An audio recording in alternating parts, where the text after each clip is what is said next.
Good afternoon and welcome to our Committee of the Whole meeting on Monday, June 15th, 2026. We acknowledge that the sacred land on which Smith Falls is now located has been the site of human activity for over 10,000 years and is rich in Indigenous history. This land is the ancestral and unceded territory of the Algonquin and Anishinaabe Nation. We are grateful to the Algonquin ancestors who cared for the land and water in order that we might meet here today. We are also grateful to the Algonquin people for their contribution in the making of the Rideau Canal, which runs through Smith Falls. We're mindful of broken covenants and the need to reconcile with all our relations. Together, may we care for this land and each other, drawing on the strength of our mutual history of nation building through peace and friendship, being mindful of generations to come. With that, we'll call the meeting to order at 5:04 p.m. and I'll look for an approval of the agenda tonight, moved by Councillor Robinson, seconded by Councillor Miller, that the June 15th, 2026 Committee of the Whole meeting agenda be approved and circulated. All in favor? That's carried. Any disclosure of pecuniary or conflict of interest or general nature thereof? Seeing none, we've got no approval of minutes tonight because it's a special Committee of the Whole meeting. Any CAO directors reports? Yes, Mr. Chair, we have two this evening, starting with our Manager of Development Services, Mr. Grenke.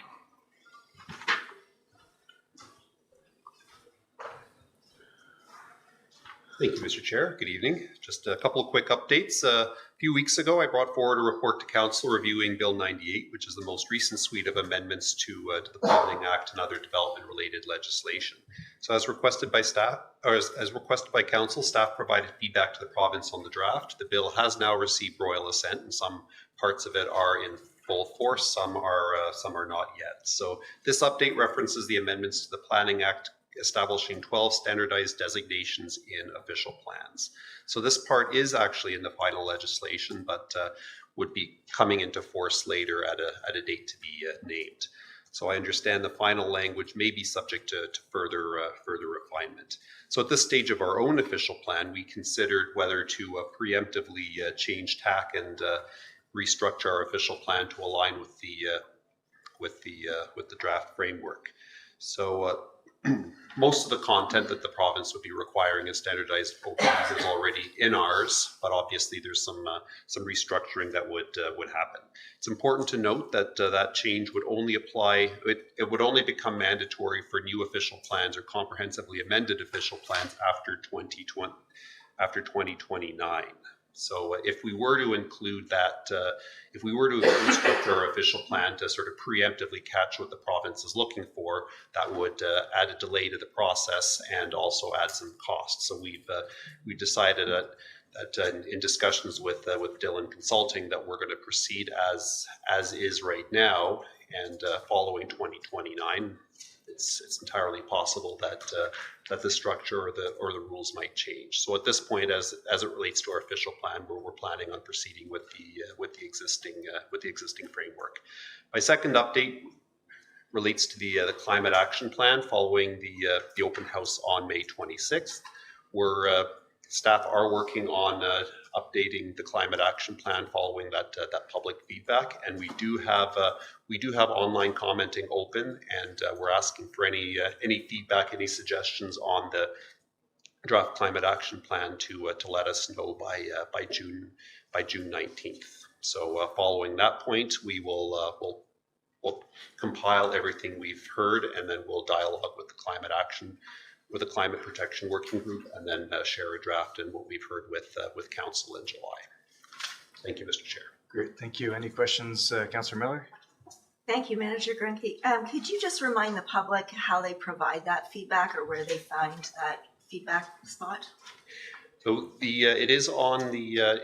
We do have a project page on the municipal website under Climate Action Plan. So we certainly encourage people to go there, or they could contact myself directly or our planner, one Richard Grant, directly. We're happy to take feedback any of those ways. Not seeing any other hands up. Thank you for the update. We'll look forward to seeing the comments. Okay. Thank you. Thank you. Next up, we have our Manager of Economic Development and Tourism, Ms. Long. Thank you. Just a couple of things to update everybody on. One is our destination planning. It's going well so far. We've received the draft, as you know, and shared it with you. We've been gathering input so far from the Chamber, the DBA, Heritage House, Remo, the Boat, and we have some other contacts meetings coming up with Lanark County Tourism Association, Lanark County, OTO, Parks Canada, and other business members. So the purpose of that is to validate information that we shared with you, identify gaps, establish priorities, and settle in on what exactly is our identity, and probably more than one, as we're finding out from the data that's coming in regarding our back end of our website. There's lots of different priorities when people are accessing information about Smith Falls. So running parallel to this input and consultation phase is our search engine optimization process, and this is a fairly new process. By the way, data is gathered online and accessed. So we've set up certain information by a collection of words that will allow us to identify how many hits we're getting on this word or that word. And we're swapping out examples of different taglines, if you will, for different assets throughout the summer, 2 months at a time. So that process will take us a few months while we're doing the input with our partners. We're hoping to also have a strategy workshop and to do some training on the dashboard and the training tools that other businesses can access as well to upgrade their efforts to look at search engine optimization or SEO, not through just this testing phase with us, but with their own organizations. The next thing is to gather information over the summer, measuring events, visitors, our social media, purchasing data, perhaps looking at everything from events and that purchase data to number of pump outs or boats, visiting the Victoria Park setup. And then not only to understand what our baseline is and potentially look at the economic impact of visitation, but to tell fuller stories. We know the data coming in via our search engine optimization doesn't tell the whole story about a particular asset. And the number of people visiting an asset, for instance, a museum or a certain event, doesn't necessarily quantify. We can't necessarily quantify what that attraction looks like to the visitors out there.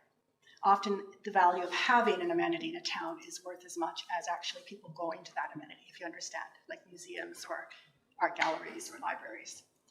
So we have to tell a full story, and that'll be very much involving our partners in helping us establish those baselines and tell their stories.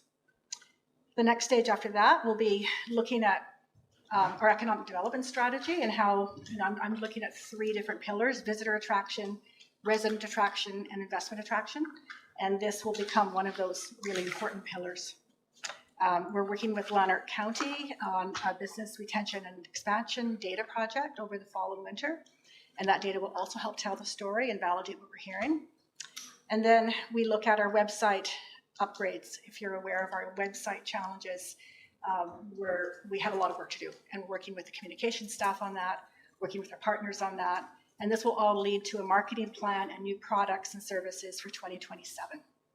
In the meantime, we're going full force ahead with the marketing. We've got 2 news articles out in the Ottawa Business Journal and the Ottawa Citizen, and we've got a couple of influencers in town promoting our assets. One is a family group, one is a young couple from Ottawa. In other news, physician recruitment is going well. We had 2 sets of first-year doctors over the last month, and we took them out for dinner. We took them on some different opportunities in town, accessing our key attractions, some different events. And, they tried water skiing, rented them bicycles so they could get around town, and it's gone well so far. We have 2 more third-year students now here for 14 weeks, and we have a bit more active agenda set up for them. So the last thing I'll update you on is good news with the vacant storefront downtown. I believe it was the former tattoo parlor. We're going to be doing a pop-up art gallery and shop for the summer so that we have a full space for the summer. So I've got some handouts here, working with the Chamber and the DBA. We're going to be inviting artists to submit applications to show their work there and to help staff the space for 2 months, with the idea that this will also align with our art walk and the launching of our cultural planning process later in the summer. And we hope it'll just basically create a more vibrant downtown. And it's a fantastic space. So I've got a few handouts here for you. And are there any questions at all? Not seeing any hands up. I've got 2 questions. One is, when can we expect to see the Experience Smith Falls and the Town of Smith Falls web content delineated and launched in the separate formats? So through the chair, I guess that's to you. That's a very good question. We have talked about purchasing back the website domains for Experience Smith Falls and several others that were purchased by the Chamber recently or over the last few years. And we're planning on amalgamating them in the fall once the Chambers completed their online purchase for their events, which is set up on the Experience Smith Falls website right now. We've got meetings with our communications planner and our staff looking at best practices around the province for how to really ramp up our website experience. And in the meantime, we are fixing some of the gaps and the holes and the disconnections. So I think once we've completed all this consultation, we would look at revamping the website by the fall. And my second question would be with the visitor center. Do we track how many visitors we get there or how much traffic comes through there? And with our summer students there, can we leverage them to help with this arts pop-up? Absolutely, we are now for sure. We're asking all of our assets or museums to keep visitor stats. Again, not to so much prove that they have a huge audience. It's more to establish a baseline and to tell a full story. So why are people there is more important than how many people are there. Does that make sense? I think a lot of the data will come through our media work, the back end of the website, as we tweak how it works. And to give you an example, if you look up now, if you're on your phone and you're going somewhere, you look up a certain destination, and AI will tell you what you should do. So the old ways of doing it doesn't work. You can't just plug in certain data to help connect people to that. They will get an AI version of it. So we have to completely redo everything. And so we're doing that right now, delivering different testing of different catch lines and phrases and designated words to find out what is making people hit on it and how we set it up differently. Cool. Councillor McGowan. Thanks very much. I love hearing about the data, and we're going to be seeing that. And in partnership with the county, I'm a fan of that. Is there an opportunity to compare data with our partners in the region or in the county so that we get a sense, are we all benefiting from the same tours, or we have unique tours? Through the chair, complicated question. It's hard to compare apples to oranges when you're looking at tourism data because it's captured in so many different ways. I don't know if they're capturing the socials the same way. We are actually meeting with Lanark County Tourism tomorrow afternoon to find out how we can compare that. We do know that with the business retention and expansion study coming underway, there is a common set of questions.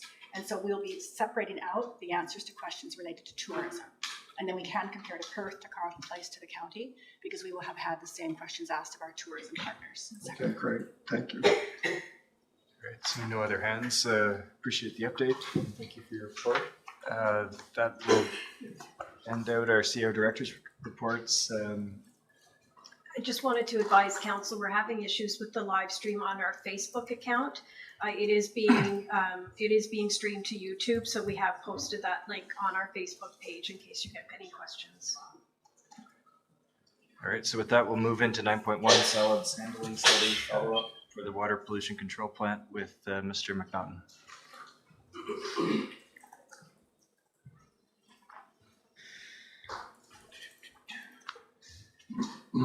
Good evening, Mayor and Council. Through the Chair, we are seeking Council's endorsement on a clear and forward-looking solution for solids handling at the town's water pollution control plant. Following a comprehensive assessment by SEMA and a detailed review of 4 viable alternatives, staff recommend alternative 4, anaerobic digestion with K College, as the preferred path forward. While not the lowest cost upfront, this alternative delivers the strongest overall value by balancing capital investment with long-term operational efficiency, system reliability, and environmental sustainability. It responds directly to the increasing maintenance challenges and capacity limitations of the town's aging solid handling system, originally commissioned in 1993, and positions the facility to better support growth, reduce operational risk, and enable future opportunities such as energy recovery. Importantly, this approach can be implemented in phases, allowing the town to align investment with demand and funding availability. This recommendation also builds on a long-standing planning work undertaken for the site. Advancing Alternative 4 reflects that direction while incorporating updated technical, financial, and operational analysis. This report seeks Council's direction to proceed to the preliminary design phase at 180 Queen Street facility to refine system configuration, confirm design parameters, and improve cost certainty while positioning the town to pursue provincial and federal funding opportunities. Moving forward in this manner supports the town's strategic priorities for infrastructure renewal, environmental sustainability, and managed growth. And I'm happy to answer any questions that might be. Great, thank you. Councillor McKenna. Thanks very much for the report and for the nice layout. I appreciate the graph when you're comparing a bunch of options. So I really appreciate how you put the report together. I'm supporting your recommendation. I am interested in the potential for biogas reduction or offset, which you can capture some of that energy. Is it a matter of we built it that you can just add this component to it, or is it as simple as that? So methane gas could be harnessed. Could- It's a bit of a dirty gas, but there's a lot of refinement processes that have been going on that we can incorporate. The idea would be is that these systems require boilers, and anaerobic digestion heats up the sludge and keeps it at a certain temperature. That promotes the biological breakdown, allows the bacteria to do what it needs to do to create a stable product inside the digesters. So yes, the incorporation of methane harnessing would be part of the project that we would look at. Well, my question was, is that as straightforward, or do you know that? Yeah. Well, it's pretty straightforward. Yeah. So I had the ability to operate in Chemful when I was much younger, when going through school, and they had digestion and they had methane harnessing then, and they used it to fire their boilers. And I also want to acknowledge that for one of the first times, maybe not the first, but we've added the greenhouse gas emission as one of the considerations. And this particular number 4 option is by and far presents the least greenhouse gas emissions. So it's really great to see that. It helps in my decision making. Yeah. And I think for the public, we're keen to have a less impact on the climate. That this is a nice option. It's expensive, but every option is expensive. So thanks very much, and I'm supportive of your recommendation. Mayor Penko. Yeah, thanks, Andrew. I also too am supportive. I see a lot of merit. I presume the annual operating cost is lower than what we're paying today for the current treatment methods. So right now, with our pelletization process that we have right now, there's a lot of uncertainty. With anything that's 33 or 34 years old, you really have to have a really good preventative maintenance plan. I won't speak too much in the past. We've had a lot of great operators work through the facility that have kept the thing running. And that's one thing I can say today is that the pelletizer is still running. It's just running as efficiently as we can keep it. But we know that it's not going to be the end all be all for the future. And that at some point in time, we are going to have a realization that it's not keeping up. Right now, some of the things that we've had to do is we've had to put on a second shift to run the pelletizer. We have a 50 cubic meter a day. That's every day requirement to treat. So every day that we don't treat that 50 cubes piles up and it adds up. And our only recourse after that is liquid haulage. A truck can carry 40 cubic meters. So we would have a requirement for over 1 truck a day, Monday to Sunday, to haul that sludge. We would try to obviously fit that into the working hours through the week, but that would mean 9 trucks coming in and out of the facility every day, running the roads, and the facilities that they're going to aren't necessarily just a few blocks away. There's an hour and a half of travel that comes with that. So a 3-hour round trip, it's burning a lot of biofuels at that point, right? So with the digestion, we have a point to be able to stabilize it, makes it safer for land application. And with the cake haulage, so centrifuging it, we have the ability to dewater it and reduce the number of trucks that actually have to come in and the frequency of those truck vehicles. And that annual maintenance we're doing on that pelletizer, the consumption of natural gas to heat. So that is a big part of the process. It heats it up because it has to bake it, dewater it, and dry it. And that is a significant number of what that equates It's a to. big investment, one we hope that we can get upper tier support for, ultimately reducing our operating expenses over the long run. I would think too that if a town does eventually move towards a green bin system and collect an organic waste, that would be a good destination. That has been a possibility, yep. So it has been discussed that the digestion could receive green bin waste if the town was to move in that direction. And additionally, I guess if we were to attract food production industries Yep. to our community who may have a different type of waste that would emerge from their systems. That would also be a great way of accommodating that type of, I guess, material also. It'll allow us definitely to consider more growth, because as of right now, what we're supporting with the municipality, like I say, is 50 cubes a day, and any industry that we add or any processes that we add just simply adds to that, right?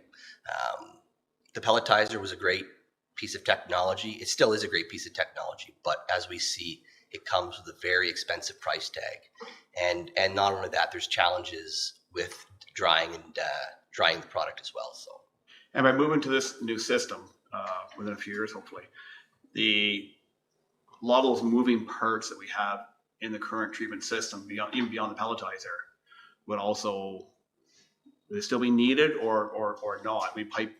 A lot less probably ongoing maintenance in the future from parts that continue to break down today. it'd be manageable maintenance. Okay. As of right now, with the way we stand, throughout the facility, there is work to do to bring other processes up. Council has supported the utilities department in the number of years. We put in bar screens, new gate systems. We've updated the UV system as well. We've had significant improvements to the infrastructure, and just the blower project alone has significantly reduced the energy consumption at that site.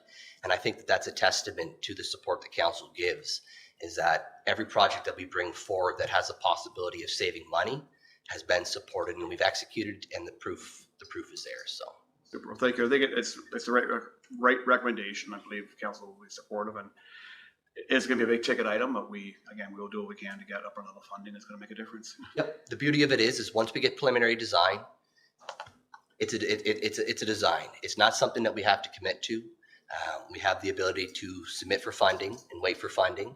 It's going to be a phased approach. A detailed design would follow our preliminary design, and those things aren't completed in just a week or two. That could take a year plus to get to a detailed design point. And even with implementation, getting funding and construction, these projects are something that we may not be looking at till about 2030, 2031, right? So it's very much looking for the forecast. As I would say is that the longer we wait, the worse of a situation we could put ourselves in. Yeah, and we're putting money into an old system. Okay, thank you. Councillor Miller. Thank you. Thanks for this, and I do support your recommendation as well. Can you just remind me on the cost of the preliminary design stage that we're entering into? There is no cost for the preliminary design. It was already incorporated in the initial scope of the project. Great, thank you very much. I've got a question on the between alternative 3 and alternative 4. Yep. We've got the liquid haulage versus the cake haulage. There's about $2.5 million difference between the cake haulage and the liquid haulage. But the SEMA report seems a little bit light on details of what the expense of maintaining the two assets would be, or we've got reduced costs from trucking for cake versus liquid because of the reduced waste, but then we've got increased costs maintaining a centrifuge. Yes. How is that business case analyzed in the SEMA report, and how do we look at those that return on that initial capital investment over the 30-year lifespan? So I will say to you that I don't have that answer for you tonight, but the value of putting in a centrifuge would be the dewatering aspect of it. We're able to take something from a 3 to 5% solid and take it right up to a 25 to 30% solid.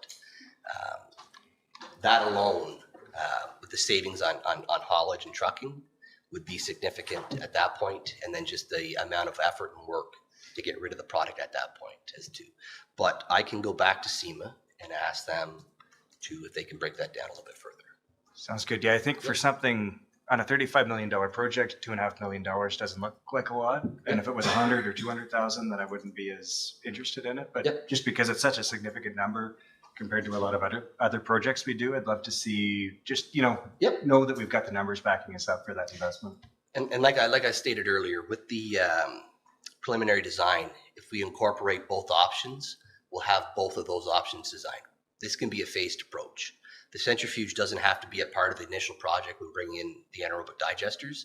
It could be something that comes 5 years down the road if more funding was to become available, or if we found out that how we were operating just wasn't efficient enough. Great. Seeing no other hands up, I think you've got your support for this to come forward to the council meeting, and thank you for coming tonight. So that will bring us to Mr. Grenke with a heritage alteration permit application for Chambers Street.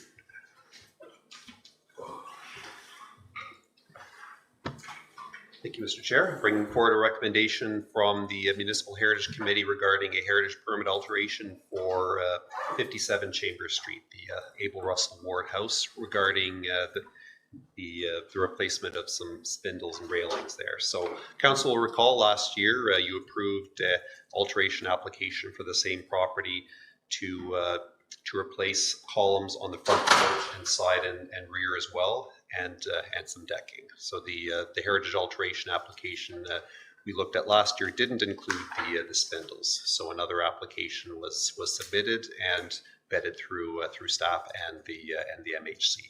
So in that case, the committee supported the alteration and recommends that council passes a resolution authorizing the alteration.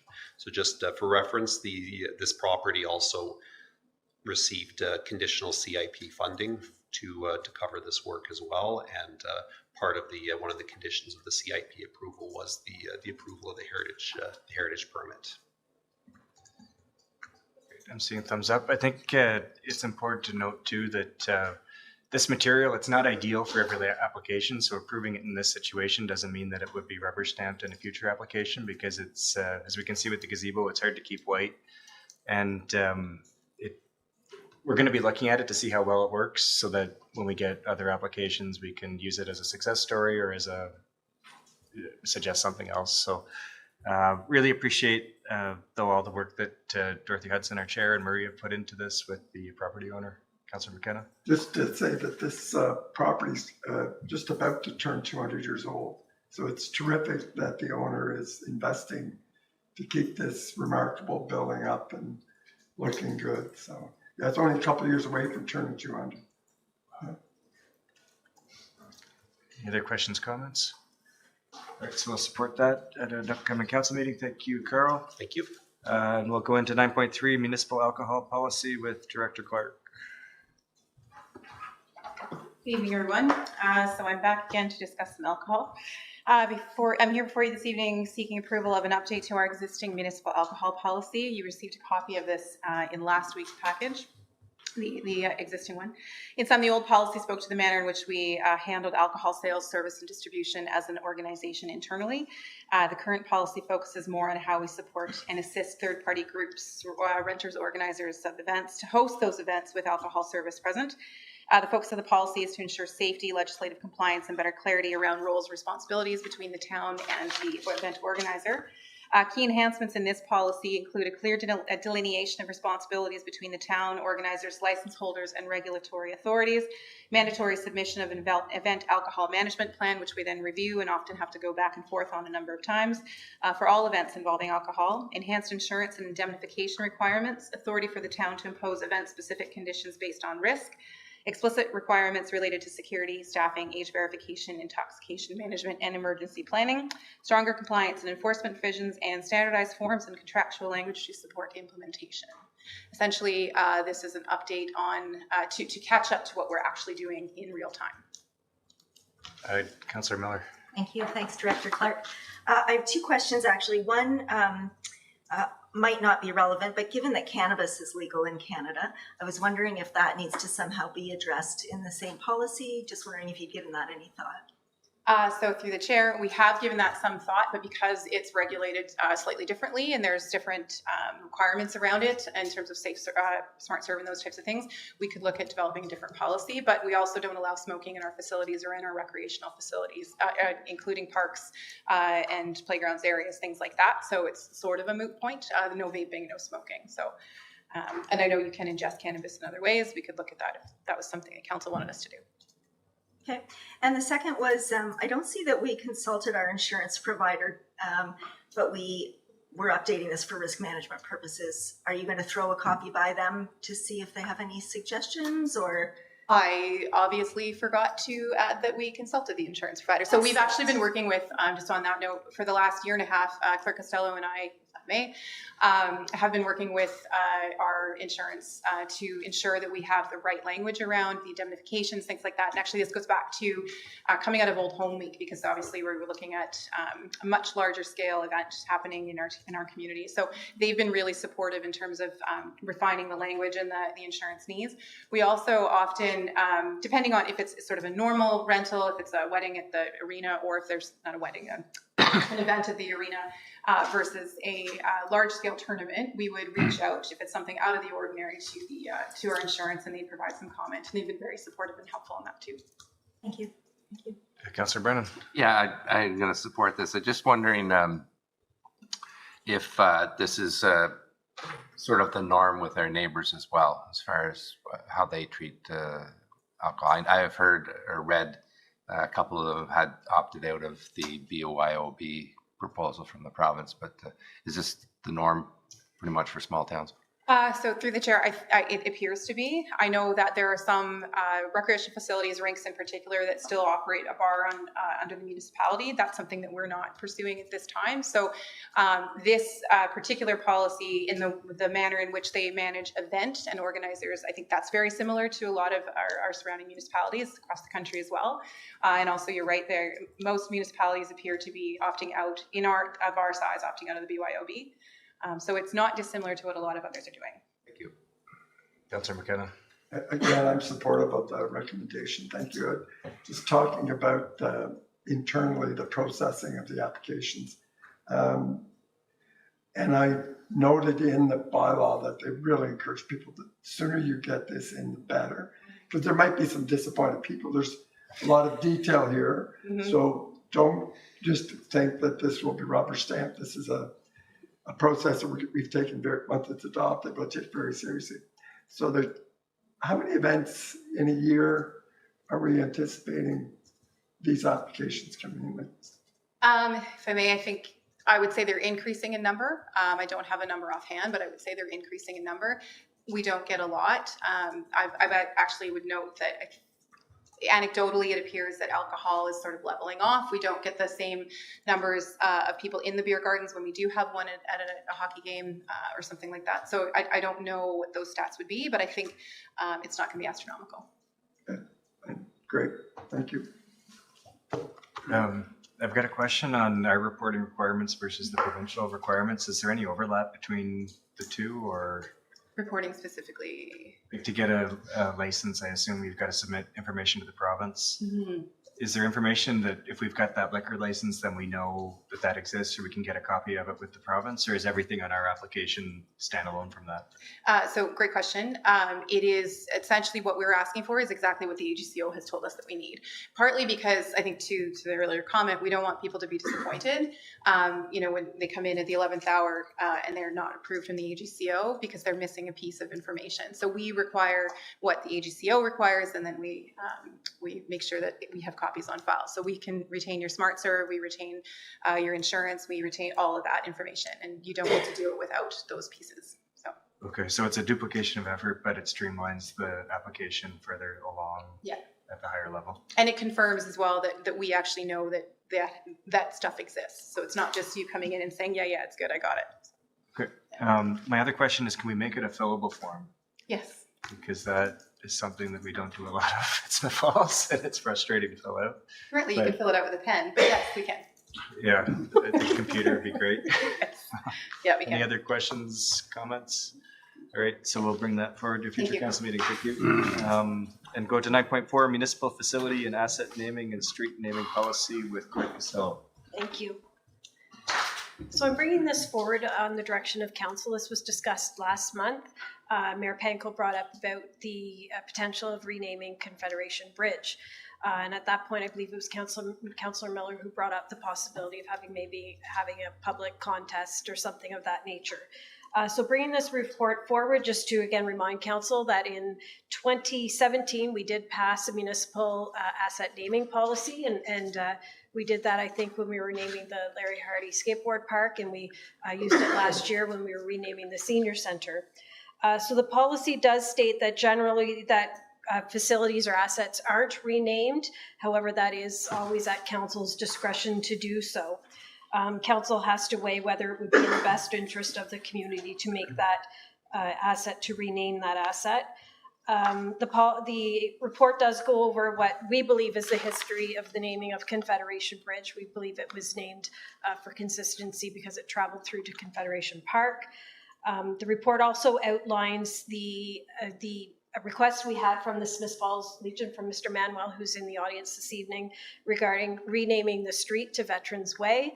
Again, that policy doesn't speak to renaming a street, or doesn't says that the street should not be changed, the street name. However, again, that's at council's call whether they wish to rename the street as Veterans Way.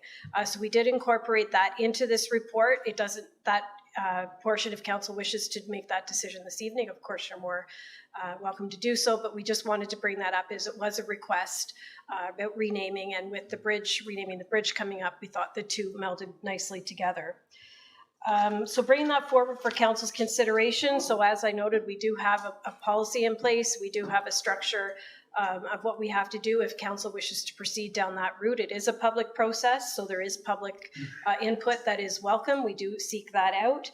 Ultimately, it is council's approval. So looking for direction on how they want staff to proceed. All right, let's break this discussion into 2 points. First, I think the veterans request. Councillor Brennan, was that I had your comments about? comments on both. Okay, let's keep them we'll do them separate at a time if that's okay. On the request from the Legion, we all know that is, I don't know, 100 yards maybe. And there's only one building on that site is Parks Canada, who we serviced, I might add.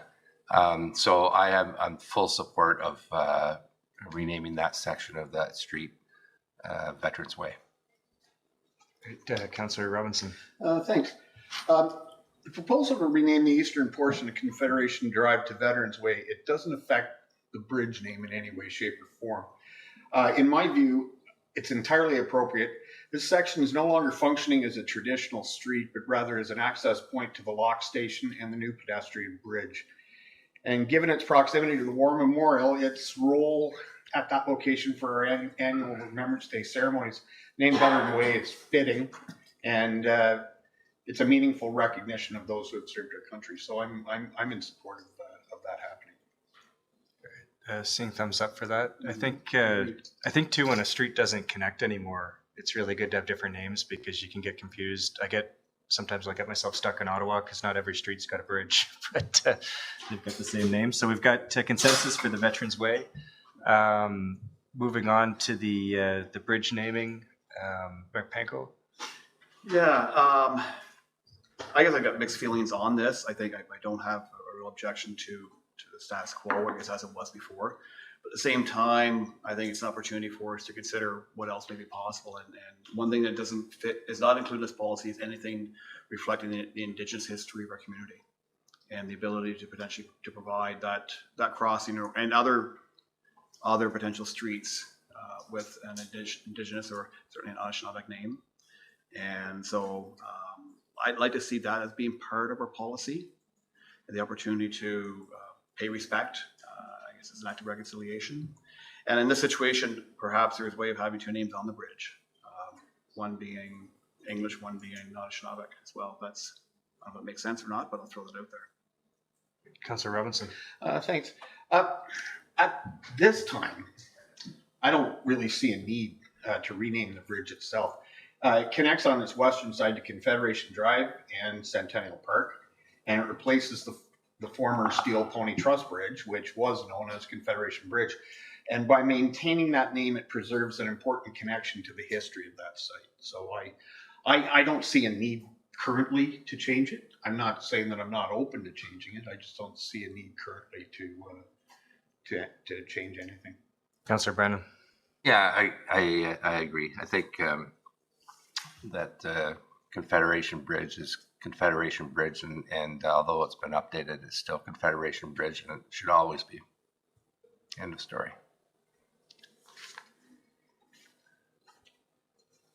Councillor McKenna. Sure, I'll jump in. I'm almost neutral on it. I like Confederation Bridge name.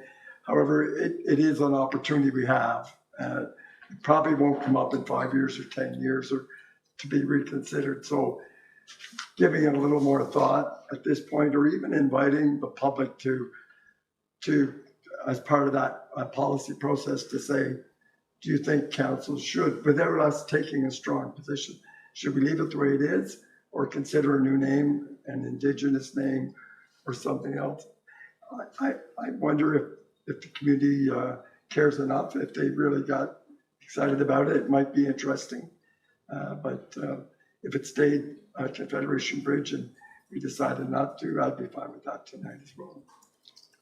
Councillor Miller.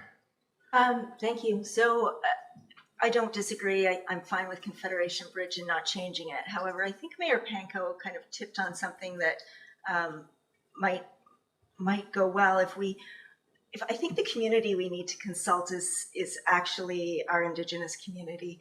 And after a weekend at Powwow where we were recognized for our reconciliation work, perhaps this is an opportunity for a conversation that, you know, could in our Indigenous languages, the word confederation, could it be somehow also added to the sign at the end of the bridge? And I'm making this up as I go. I haven't thought it through, but that's the community I think I would like to see us consult with. And I think Director Clark has got some relationships and contacts that might make this a possibility. Councillor Quinn. I don't have an issue with it being named Confederation Bridge, but I really think this is the opportunity. We have a new bridge. It's beautiful. People are loving it. Let's ask the public what their feeling is. I think this is the time to reach out to them and see what they think. And just being down there watching people walking on it, there certainly is a lot of interest in that bridge. So. Great. So with that, I'm seeing a consensus to go forward with the public process through the policy and with a special focus on Indigenous consultation and not ruling out the Confederation name. Any other questions, comments on that? Councillor McKenna? Is that specific enough for the clerk? Is there any more detail? No, I think that gives us some leeway. We'll go to the public and we'll also maybe do a two-step process. We'll go to the public and get their input, and maybe at the same time, Director Clark can make contact with people in the Indigenous community and get their thoughts and maybe some potential names, and we can bring it all forward together in one report. I guess more specifically, are we asking the clerk to invite the public to comment, leave Confederation Bridge the way it is, or to consider an Indigenous naming and go through an Indigenous process, or is it broader than that? Really what? My understanding was the policy puts the consultation out there, and based on the discussion, Confederation Bridge or an Indigenous name were the two options to get feedback on. Is there more specific direction than that, Mayor Panko? Well, even respecting the history of the bridge, it could be Confederation Bridge with an Anishinaabe name word underneath or collection of words that may mean something in relationship to the area, where the waters move fast or across a river, like something that may be suitable. So the bridge itself could be called Confederation Bridge, and maybe an option to present to the public, but having an Anishinaabe name with it, that community would be able to provide some guidance on it. So maybe it'd be advantageous to have the consultation with the Indigenous communities first, and then we can bring it to the public with both sides. Yeah, I can imagine it could be just the Confederation of Canada is not necessarily a good memory for a lot of Indigenous people. So pitting that, I'm not trying to create a controversy by pitting these two against each other, but so yeah. Councillor Miller? I'm leaning to what you're saying, and I think we go to the Indigenous community and then have a report back on their perhaps Josie or someone else would talk with us about it, and then we decide if we go any further. I'm okay with that. Is there a consensus for that moving forward? Okay. Okay, so we'll do some consultation, and then we'll determine how we'll do our public feedback after that. Thank you. Great, thank you. So with that, we'll move to 9.5 Development Charge Reduction Program with CAO Morse. Thank you very much, Mr. Chair. So last week I provided a verbal update on this freshly minted funding program that's been released. And since then, as staff, we've had a look at a couple of projects that might fit. So I won't go through all the detail in terms of the program criteria again, but I would just emphasize it's about housing enabling.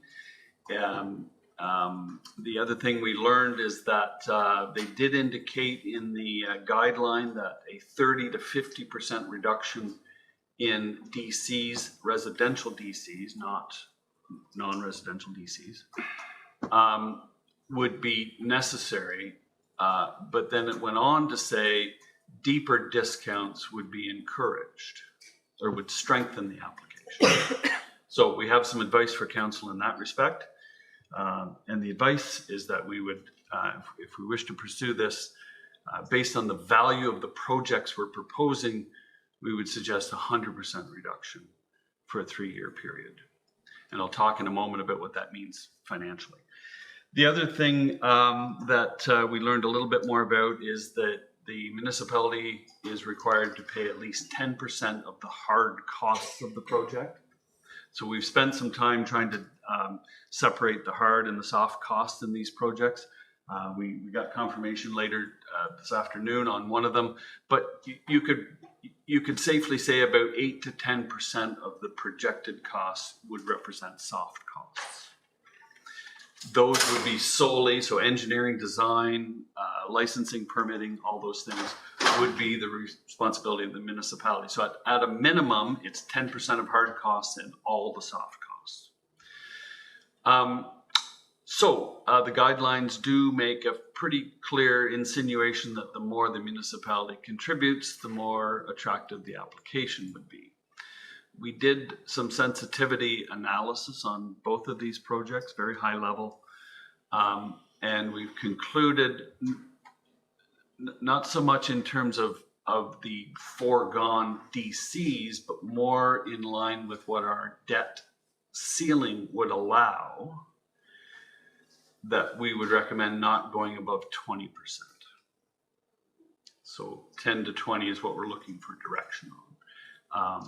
If council felt it was important to go above 20%, we could do a more robust analysis. The difficulty we have is the application is due Friday morning at 10 o'clock. So we don't have a great deal of time. So on that, I would turn your attention to the financial section of the report.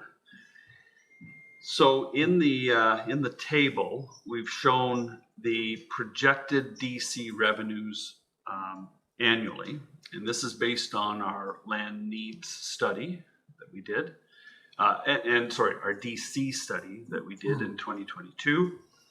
At that point, we predicted 55 units each year. So we could have a debate over whether that's the right number or not, but that's what our DC study concluded in 2022. So if we run the mathematics on those figures based on the current DC rates, we would be looking at, in total, at a 30% reduction, we'd be looking at 520,000 over 3 years that we would forego if you decided to reduce it by 30%. If you go to the far right side of the chart, at a 50% reduction, it would be 868,000. So the food for thought that we want to put on the table this evening is if we went all in at 100%, it's simply double that, which would be $1.736 million. Seems like a lot of money, and it is a lot of money, but in comparison to what we're applying for, it's a relatively small number. So the projects that we talked about last week, there were 3 of them. In the report, we were basically recommending we rule out the trunk main project. We just don't think we can make a solid case. In every case we make, it takes time. So we would really like to focus council on the 2 projects. And I can say that staff are preparing to apply for both if that's your direction. The application, there's no limit on the number of projects, but I think the application is instructive. There are 5 slots for 5 projects. So I don't think 2 would be beyond expectation to apply for 2. I don't think we'd be competing for each other against ourselves. I think they're completely different projects.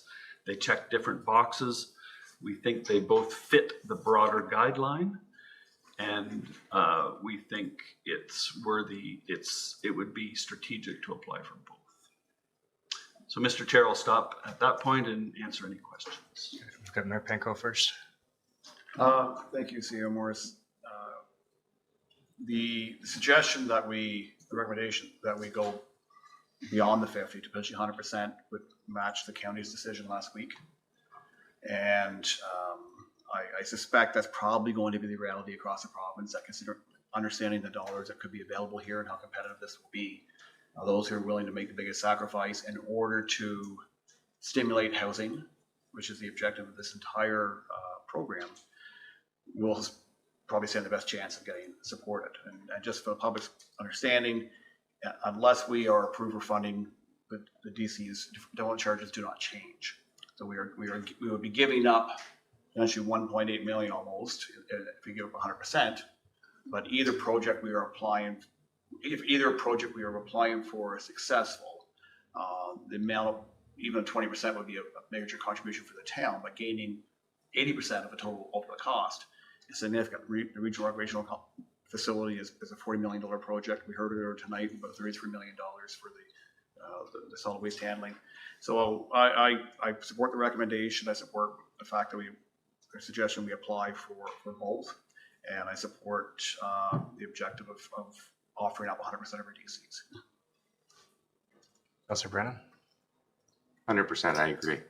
I mean, I think we mentioned last week when this came up, our DCs are dirt cheap, okay, if you look at our neighbors. And so the benefit far outweighs the cost of getting rid of DCs. And in fact, you know, when I may or may not be here, but when it comes up to time to review the DCs, the council of the day is going to have to really look at them, because as they are now, it is a great incentive for people to come and build here. There's no doubt about that. But when we're looking at $30 million solid waste plant cost, then someone's got to pay for that. And hopefully it's going to be the upper tiers that are going to pay 80% of it if this goes forward. But huge competition for, I know it's $8 billion, but everyone's going to be in line for this. And I think you're right. Everybody's going to do the maximum in terms of DCs. And a lot of them that's a big more foregoing of revenue than we are by far. And so it's an easy decision to do 100% and go ahead with the applications. And I'm sorry for your luck for Friday's deadline. Councilor Robinson. Thank you. Mayor Panko answered my question about we don't have to implement this until we're told we get funding. But anyway, despite that, I was going to say, yes, I think we should go with the 100% and try to get funding for both of them. It, you know, it's something that I think down the road will really benefit this community and make it more attractive to a broader range of people. So. Councilor Miller? I was going to ask the ridiculous question of what are our odds, but of course we don't know that answer, and so I'm willing to roll the dice and take the risk. Councilor McKenna? I agree with everything that's been said. I would just say if the option is between 10 and 20% for the other question, I would go with the higher. The county chose 25, but I'm in support of that. That was the second part of your query. Yeah, okay. I've got a question on that 10 to 20%. When you reference the debt ceiling, we're going to have other projects that are going to come up, and there's going to be other things that need funding. How much room does that give us, or what? Like, will going to 20% put us in a tight spot 10 years from now, or where will we be at? Great question that I can't answer based on a very cursory analysis we did just because of the time.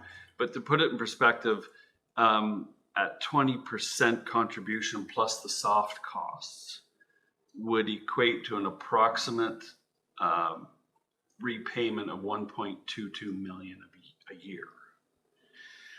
So that would put a considerable strain on our finances. This is assuming that we borrow for 100% of our costs. It assumes, I think, a 3.5% interest rate. We made a number of assumptions in the analysis. But what we didn't do is look at what loans are going to be paid off in the interim and how many others we're going to take on.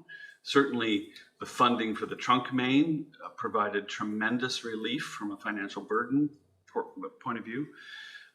So there are a lot of factors in that equation. So we simply said, what would be if we took the loan out today for both of these projects at 20% plus soft costs? It's about 1.22 million. So, but I think we have to kind of flip that around and say, well, what if we didn't get funding? Then it's impossible to do either or both of these projects. So if we give direction to say up to 20%, would that give staff more leeway if more calculations come out between now and Friday that, you know, if 18% is the right number or 17% is what we can afford, then? Yeah, absolutely. We can do a deeper dive, but I'm confident sitting here Monday at 5:45 to say that 20% is likely doable based on what we know today and the assumptions that we made. And to answer Councillor Miller's question, if we don't apply, our chances are 0. Is there any for up to 20% versus 20%, or Marfeco? I would just say we go to 20. I think we've got, I'm again not examining our debt capacity, but I think we've got a lot of debt paid down, very little debt added compared to what was paid down. Our tax revenue is a lot higher, so I'm sure we got enough capacity if it comes down to it.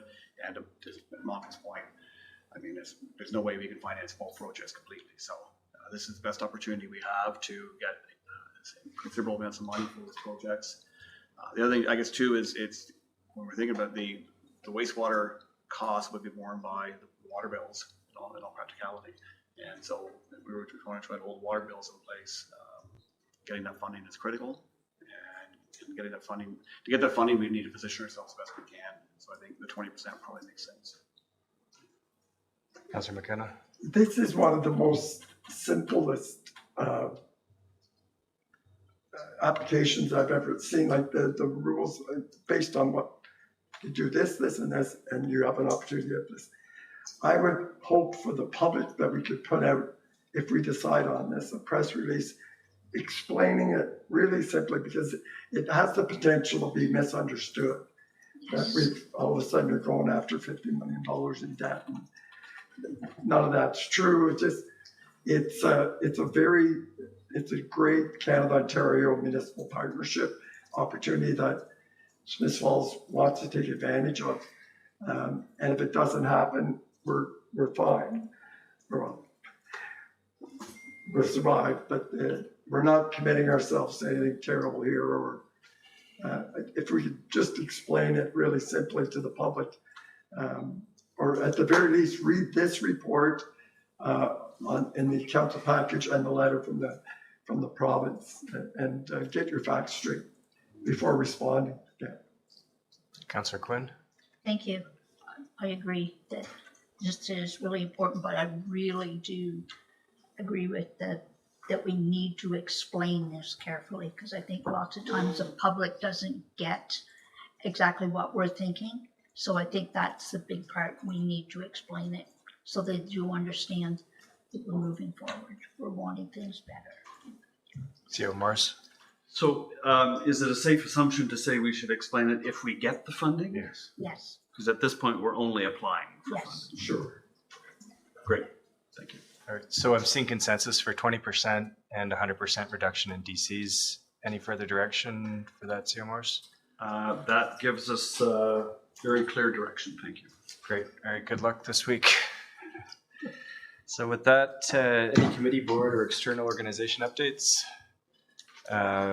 We'll move in camera for a couple items. Moved by Councillor Brennan, seconded by Councillor Robinson. The Council of Town of Smith Falls is provided in Municipal Act 2001 as amended. Move into a closed meeting at 6:04 p.m. to review and adopt closed session minutes. Moved by Councillor, or it's already been moved. All in favor?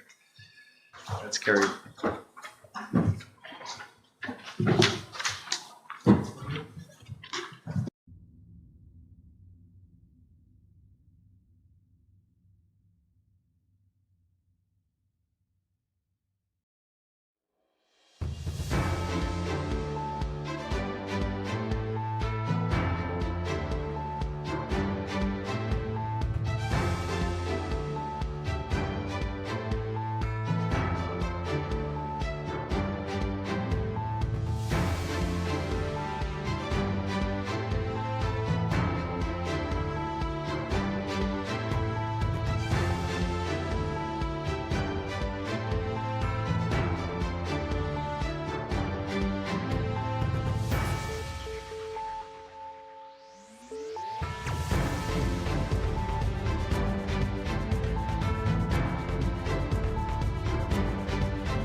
All right, thank you for staying with us. Council approved in camera minutes and gave staff direction regarding 11.2. So with that, I don't believe we have any further items on the agenda. We'll take a motion to adjourn. Moved by Councillor Brennan, seconded by Councillor Robinson, that the committee adjourn its proceedings at 6:47 p.m. and stand so adjourned until the next duly called committee meeting. All in favor? That's carried.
Good evening, everyone. Welcome to this meeting of Smith Falls Town Council for Monday, June 15th, 2026. On Monday, June 15th, 2026, we acknowledge the sacred land on which Smith Falls is now located has abundant site of human activity for over 10,000 years and has rich and indigenous history. This land is the ancestral and unceded territory of the Algonquin Anishinaabe Nation. We're grateful to the Algonquin ancestors who cared for the land and water in order that we might meet here today. We're also grateful to Algonquin people for their contribution in the making of the Rideau Canal, which runs through Smith Falls. We're mindful of broken covenants and the need to reconcile all our relations. Together, may we care for this land and each other, drawing on the strength of our mutual history of nation building through peace and friendship, and be mindful of generations to come. I'll call the meeting to order at 6:52 p.m. A motion for approval of the agenda is with Councillor Brennan, please. Moved by myself, second by Councillor Miller, that the June 15th, 2026 regular council meeting agenda be approved as circulated. Thank you. We have a request for an amendment to the agenda. Yeah, thank you, Worship. I request that we remove item 9.1 from the agenda tonight. The reason for that is that the last week we were told that there was going to be a stamped copy of the technical memo provided. Furthermore, the accessibility committees had a chance to review last week's meeting and they're not satisfied with the recommendations that came forward. And the chair of the accessibility committee was able to visit the site with Mayor Panko on Saturday, and many of the concerns that were addressed or have not been addressed based on how it was presented to the committee last week. So I'd ask that we defer it so that we can get an official response from the Accessibility Advisory Committee and move it along properly, because I think if we're going to do this job, it's going to be like this way the next 50 years. We don't have a time constraint with March 2028. It's in the future. The work can't start until winter because of the Rideau Canal limitations. So this is our chance to get this right. So I ask that we defer it for now. Look for further comments from my colleagues. I'm fine with the deferral. Councillor Buchanan. For how long? That was my question. For how long the deferral? 2 weeks. We're expecting a communication from the Accessibility Advisory Committee. Yes, I believe so. I guess if yes, Clerk Costello. Just with the schedule coming up, just for the public and council's knowledge. So we do have committee of the whole next week. That's obviously not enough time. At that point, we have the 5th Monday, so there's no meeting on the 29th. And then July 6th, we're taking that night off as deemed summer holidays for meetings. So we're looking at July 13th for our next regular committee of the whole meeting. Okay, Councillor Robinson. Could we get clarification from Director McMunn on when this work is taking place? I don't recall saying it couldn't be done in the winter. I thought it was going to happen this summer.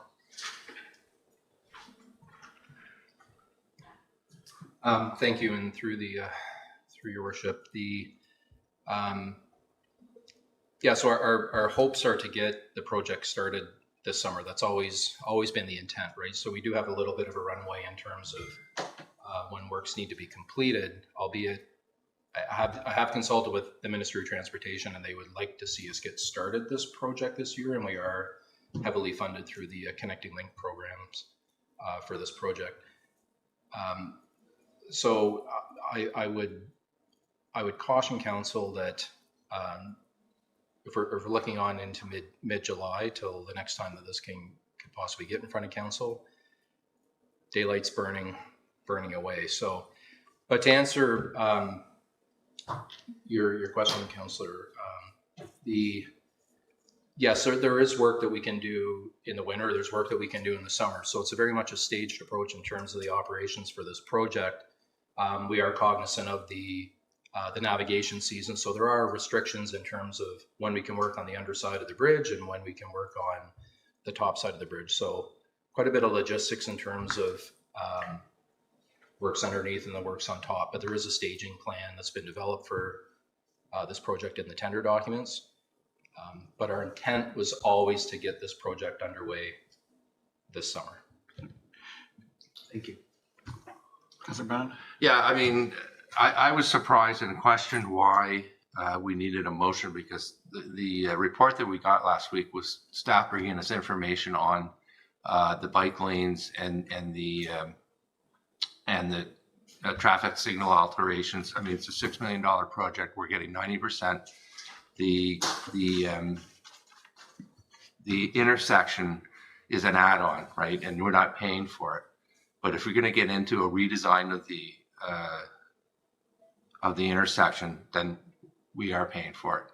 And I was comfortable, and I thought committee was comfortable last week with 2 professional engineers and our manager of public works saying, and I understand the concerns of the accessibility committee, but I was comfortable with the mitigation measures that the consultants and you were willing to put forward to make it a safe intersection. So I see no reason to defer this. And I question why we're even doing a motion on it, because it was an information piece last week.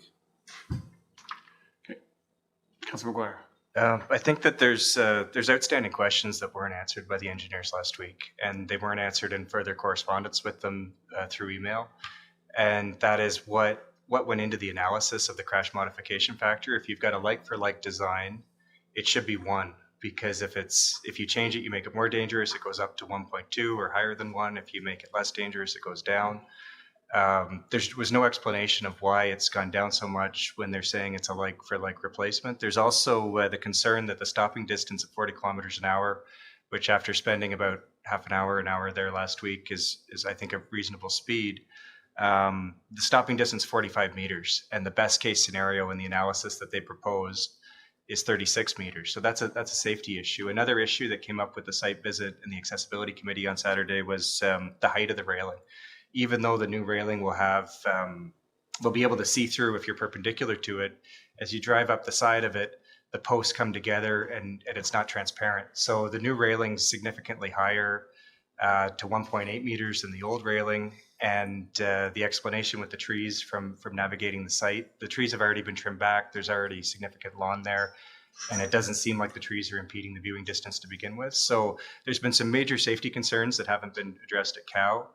We've got one chance to get this right. If we need to pull the intersection out of the project, so be it. But the reason why we do this after committee of the whole, and we have that time to think about it and look at it, is the time to reflect and the time to make sure we're doing what's best for the municipality and our residents. And I don't think we're accomplishing that. So that's why I'm asking us to defer 9.1 tonight. Councilor Miller. I'm fine to defer, but I would suggest that we ask the accessibility committee to have their report to our clerk this week, which will have given them a full 2 weeks to prepare that, and that it be added to Monday's agenda, so then it doesn't put us back. And that was my suggestion as well. So,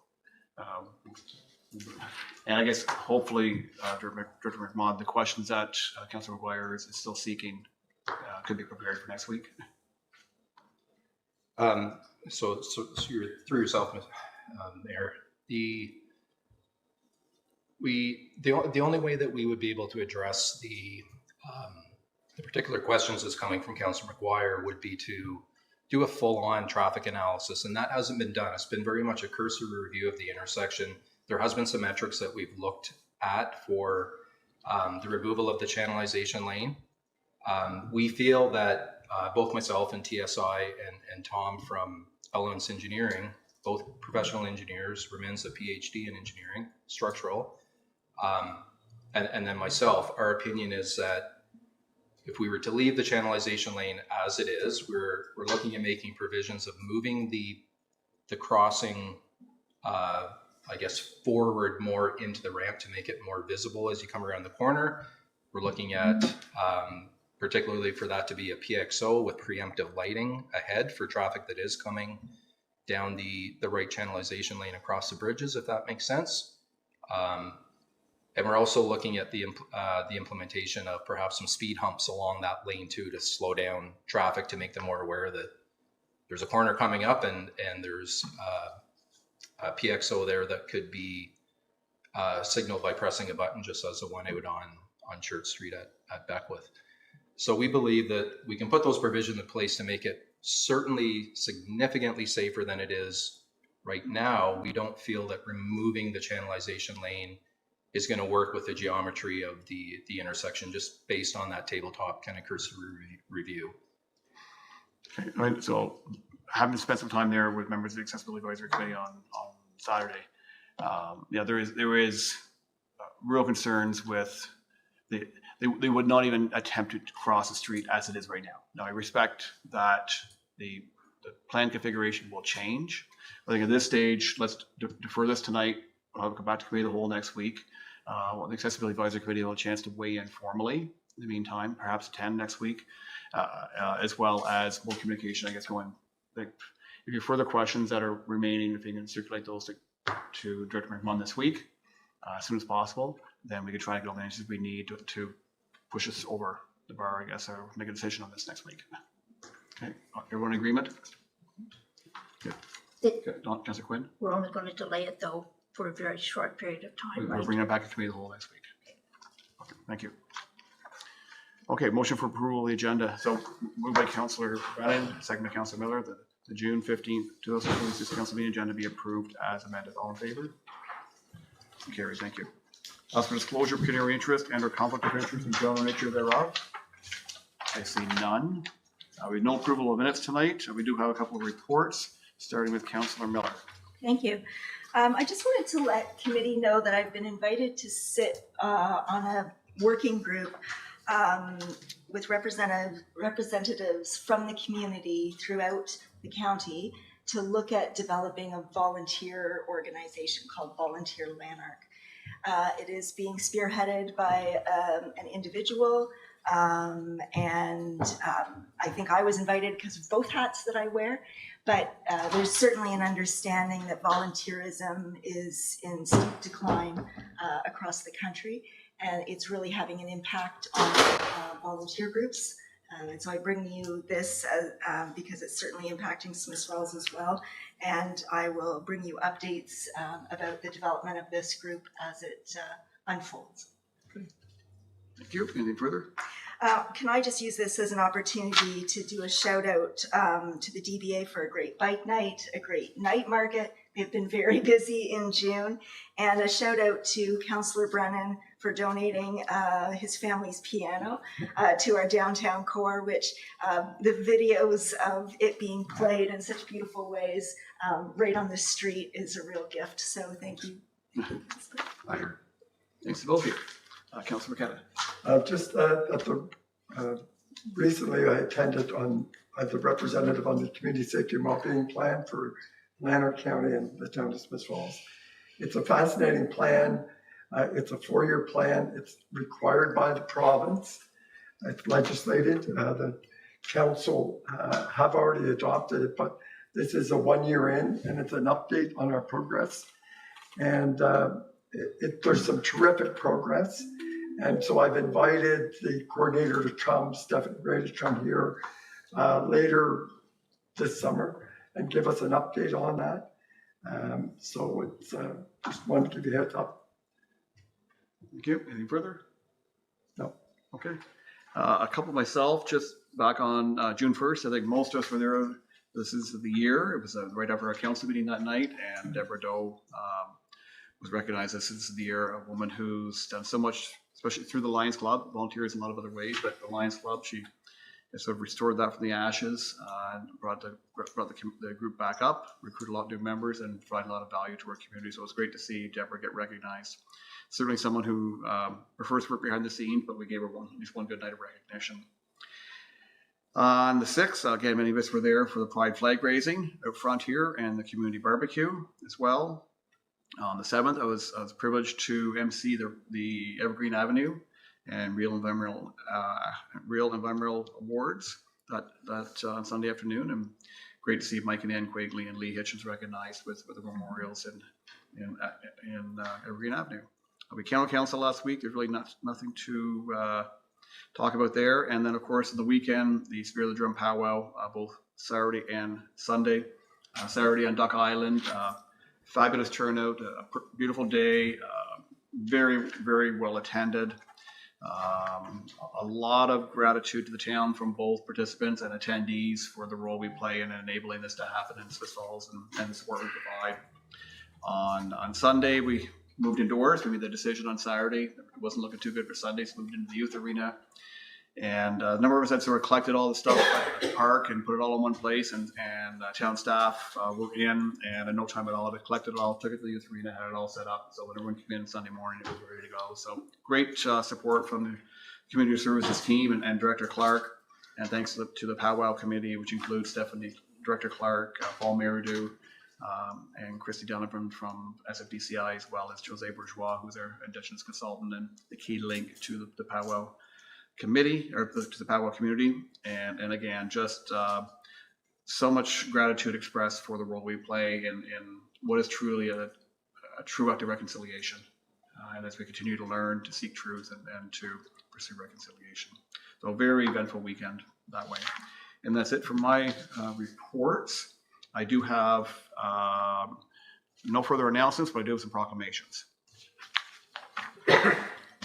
First one is World Refugee Day, June 20th, 2026. Whereas World Refugee Day is an international day designated by the United Nations to honor the strength and courage of refugees who have been forced to flee their homes. They also acknowledge those who continue to experience internal displacement and are unable to exit their home country to seek safety.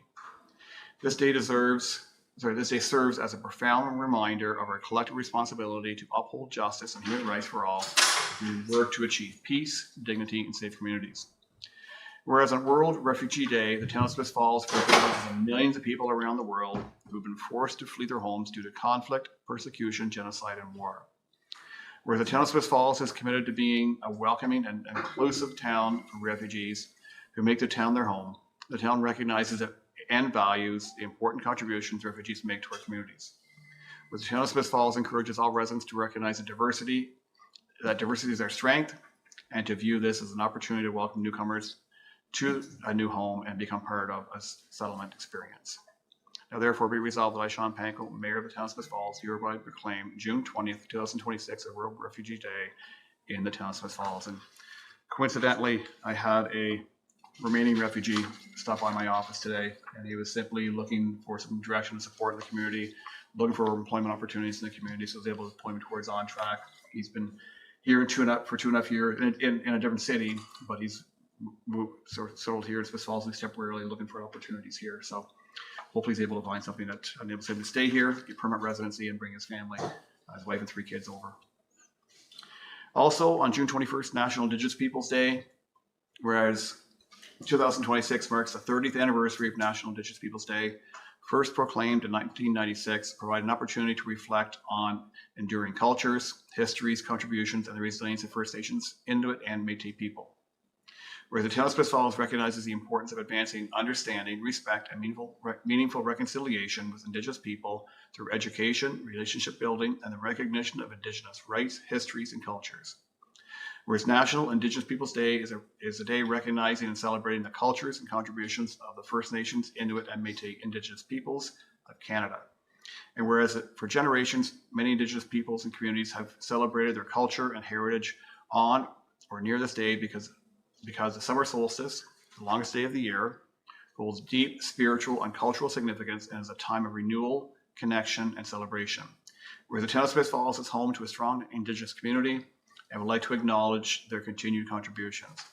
Now therefore be resolved that I, Sean Panko, Mayor of the town of Smith Falls, do hereby proclaim June 21st, 2026 as National Indigenous Peoples Day in the town of Smith Falls, and urge Canadians to come together, reflect on, and celebrate the unique heritage, traditions, and knowledge of First Nations, Inuit, and Métis peoples.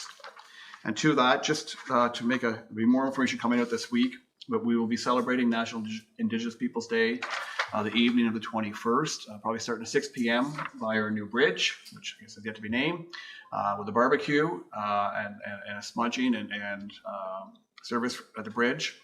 Probably around 8 o'clock, we'll be proceeding over to the Healing Circle for some further insight and understanding, and the opportunity to gather around the Healing Circle as the summer solstice hits, I think, at 8:54. And then we'll be back to the bridge afterwards to see the lighting of the bridge. So we're looking forward to the 21st, again, starting around 6 p.m. at the bridge, and eventually moving over to the Healing Circle. More details to follow. And final proclamation. Where did I put it? It's here somewhere. There we go. Royal Canadian Legion 100 years of service, July 17th, 2026. Whereas Royal Canadian Legion has faithfully served veterans, their families, and communities for the past 100 years, promoting remembrance, patriotism, and support for those who have served our country. Whereas for a century, Legion members have demonstrated unwavering dedication through community service, advocacy, charitable initiatives, and the preservation of the memory and sacrifices of Canada's veterans. Whereas the Legion has played a vital role in fostering community spirit, supporting youth programs, commemorating those who served, and ensuring that the principles of remembrance continue to be passed on to future generations. Whereas the 100th anniversary of the Legion represents a significant milestone and an opportunity to recognize the countless volunteers, members, and supporters whose commitment has strengthened our community and our nation. Now therefore be resolved that I, Mayor Sean Panko, on behalf of council and the residents of the town of Smith Falls, hereby proclaim and celebrate July 17th, 2026, the 100th anniversary of the Royal Canadian Legion, and encourage all residents to join in celebrating and recognizing the outstanding contributions and century of service provided by the Legion to veterans, their families, and community. And Legion President Jeff Samura is here this evening. I'm just really glad you waited around, Jeff, so I can pass on this proclamation to you.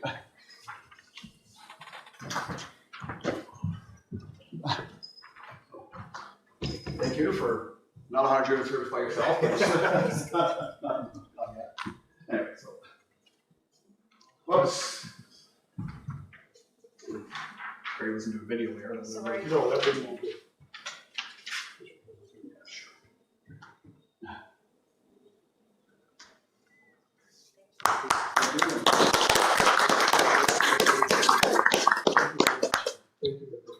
Thank you, everybody.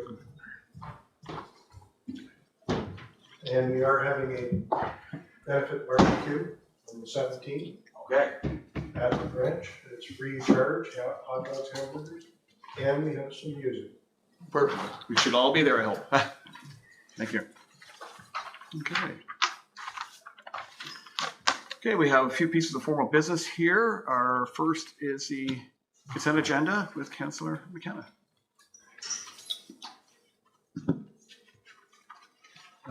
Moved by myself, second by Councillor Robinson, that items in consent report number 072026 received from the clerk, be received and adopted. Thank you. Moved by Councillor McKenna, second by Councillor Robinson. Items in consent agenda number 07-2026 received and adopted. Clerk Costello. Your worship, 2 bylaws this evening, the Parkland Dedication Bylaw, as well as the Multi-Regional Trail Network Partnership Agreement. We have 4 resolutions. The first is the award of tender for the Regional Recreation Facility. The second is regarding the award of the Sewer Hydraulic Capacity Modeling Study and Pollution Prevention Control Plan update. The third is an out-of-budget expense that was for the Spirit of the Drum Powwow. And the fourth and final is regarding a correspondence item that council supported regarding sustainable provincial grant funding for the fire service in Ontario. Thank you. Anyone like to pull any item out for further discussion, consideration? If not, I call the question. All in favor? That's carried. Thank you. On to item 9.1 was removed. 9.2 is with Councillor McKenna again. Thank you, Your Worship. Moved by myself, seconded by Councillor Robinson. That Council of the Corporation of the Town of Smith Falls endorse Alternative 4, anaerobic digestion with Cape College as the preferred option for solids handling at the Water Pollution Control Plant. And that Council directs staff to proceed with the preliminary design report from the Water Pollution Control Plant solids handling system at 180 Queen Street based on Alternative 4 as presented in Committee of the Whole Report 2026-054, and further that this will allow the advancement of the project to the preliminary design stage to support refinement of project scope, costing, and to position the town to pursue funding opportunities. Thank you. More further discussion? Thank you. Manager McNaughton has provided us a review of the options. There was 4 alternative options to update our, it's out of service life. The system we have now, we've been holding it together. It's decades old. And as we go to refresh it, staff have gone through with consultants 4 options and presented the anaerobic digestion with Cape College, which sounds very appetizing, but it's upgrading our system. It'll be a little more expensive than the least expensive option, but its annual operating costs are very reasonable, and its impact on greenhouse gas emissions is quite considerable. It will probably provide us with 30 to 40 years of service with reduced maintenance, we hope. The other thing it does is if we move forward tonight with this, or as we move forward, it puts us in play for a development charge reduction program that's come available from the federal and provincial governments, where municipalities can apply for funding for projects like this. And this is ideally suited to, which might cover up to 80% of the cost. Total cost is around $31 million in today's cost. So it's expensive. We don't know when it will commence, as probably money is available as we hear back from the grants. But staff did a great job in putting this option forward. Yes, thank you. Any further comments? Moved by Councillor McKenna, second by Councillor Robinson, that Council of the Corporation of Town of Smith Falls endorse Alberta 4 anaerobic digestion with Cake Haulage as the preferred option for solids handling at the Water Pollution Control Plant. The council directs staff to proceed with the preliminary design report for the Water Pollution Control Plant solids handling system at 180 Queen Street based on alternative 4 as presented in Committee of the Whole Report 2026-054. And further, this will allow for the advancement of the project to preliminary design stage to support refinement of project scope, costing, and to position the town to pursue funding opportunities. All in favor? Carried. Thank you. Okay, item 9.3 with Councillor McGuire, please. Thank you, Worship. Moved by myself and seconded by Councillor McKenna. The Council of the Town of Smith Falls, under Section 33.6 of the Ontario Heritage Act, authorized the installation of rails and spindles made of polyurethane as shown in report number 2026-073 on the side porch and the lower porch at the back of 57 Chambers Street, also known as the Abel Russell Ward House. Any further discussion? Yeah, so originally when this application was received, the applicant believed that they were able to salvage the existing railings, which are not the original railings to the house. Once they started working on it, they realized that they were beyond repair, so they came back with a modification. It was handled very quickly by the Municipal Heritage Committee, and the applicant will be getting funding through the Community Improvement Plan up to $10,000 for the works. So, any further discussion? By Councillor McGuire, second by Councillor McKenna. The Council of Corporation of Smith Falls, on the Town of Smith Falls, under Section 33-6 of the Ontario Heritage Act, authorizing the installation of rails and spindles made of polyurethane as shown in report number 2026-073 on the side porch and the lower porch at the back at 57 Chambers Street, known as Abel Russell Ward House. All in favor? Carried. Thank you. Our bylaw is with Councillor Robinson, please. Thank you. Moved by myself, seconded by Councillor McKenna, that a bylaw to adopt the municipal alcohol policy be received and read a first time and taken as read a second time. Thank you. Moved by Councillor Robinson and seconded by Councillor McKenna, that a bylaw to adopt the municipal alcohol policy be received and a first time, taken as read a second time. All in favor? Discussion, Councillor Robinson, please. Yeah, this is just putting into writing, it's an update to the existing alcohol policy. And what this is doing is putting into words the processes that are currently being done. And so everybody's on the same page. Thank you. Any further comments? Third reading, please. Moved by myself, seconded by Councillor McKenna, that a bylaw to adopt the municipal alcohol policy be now read a third time and finally passed, signed, sealed, and numbered 10702-2026. Thank you. Moved by Councillor Robinson, seconded by Councillor McKenna, that a bylaw to adopt the municipal alcohol policy be now read a third time and finally passed, signed, sealed, and numbered 10702-2026. All in favor?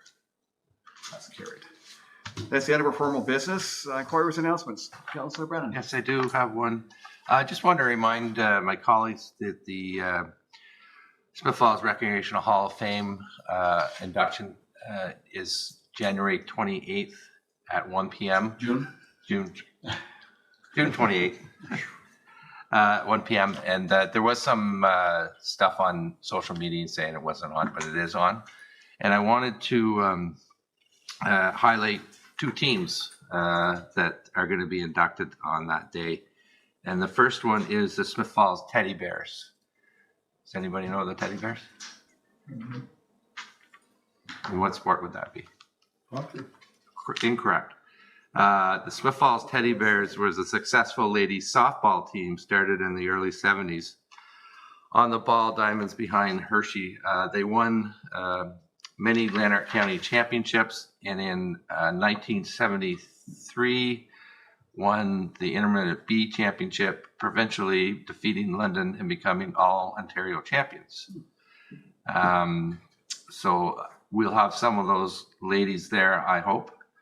And there'll be more explanation about the teddy bears, but I hadn't known about them before. Remember them well. Yeah. The other team that's being inducted is the 1959-1960 Smith Falls Ritos, of course, the hockey team. And if you read, I'll read some of the names of the players, and you'll recognize many of them.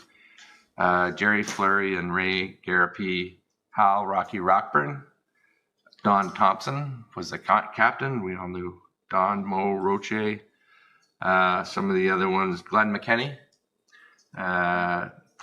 Donnie Wiseman, who I think Councillor Robinson would know, Archie Richardson, and a few others. So the coach was Hal Dewey, so many people know Hal Dewey. So I don't know if any of those gentlemen are around. I know that some of their families are, so hopefully they come as well. So those are 2 teams.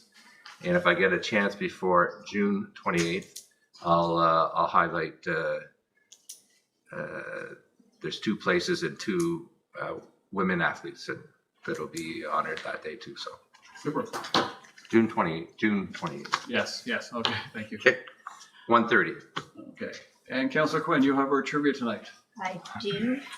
On June the 21st, Father's Day, at 2:30 in the afternoon, our own Tim Norris, the Canadian heavyweight lifter that we have here in Smith Falls, is going to be attempting to pull a 60,000-pound CN caboose.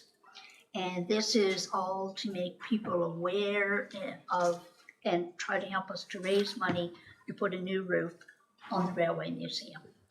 And when people think, well, that shouldn't be a big job, well, our budget is anywhere from $200,000 to $350,000, so it is a big job. So we're looking to have some fun, and Tim's going to pull the caboose, and he is absolutely thrilled. And actually today he was doing an interview with CBC Radio. Oh. So it's very impressive.